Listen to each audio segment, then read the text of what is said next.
আন্তর্জাতিক সংবাদ। মিয়ানমার সেনাদের বাংলাদেশে আশ্রয়। আরাকান আর্মির সঙ্গে লড়াইয়ে টিকতে না পেরে মিয়ানমারের সেনা সদস্যরা বাংলাদেশে আশ্রয় নিয়েছেন। মার্কিন এটিএসিএমএস ক্ষেপণাস্ত্র দিয়ে রুশ আকাশ প্রতিরক্ষা ব্যবস্থায় হামলা। ইউক্রেন মার্কিন এটিএসিএমএস ক্ষেপণাস্ত্র ব্যবহার করে রুশ আকাশ প্রতিরক্ষা ব্যবস্থায় হামলা চালিয়েছে।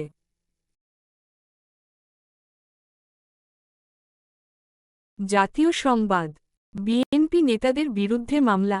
ধর্মীয় অনুভূতিতে আঘাতের অভিযোগে কলামিস্ট ও শিল্পী নাহিদ হাসান নলেজের বিরুদ্ধে কুড়িগ্রামের চিলমারি থানায় মামলা হয়েছে।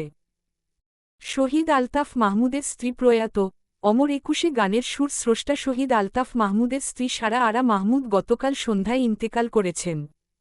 ব্যাংক খাতে চ্যালেঞ্জ। বাংলাদেশ ব্যাংকের গভর্নর জানিয়েছেন, দেশের ব্যাংক খাত বর্তমানে বড় চ্যালেঞ্জের মধ্য দিয়ে যাচ্ছে।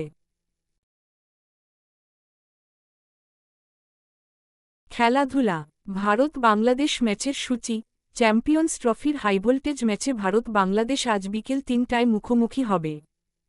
Football match. ইস্পাহানি প্রথম আলো আন্তঃবিশ্ববিদ্যালয় ফুটবল টুর্নামেন্টের ঢাকা পর্ব অনুষ্ঠিত হয়েছে।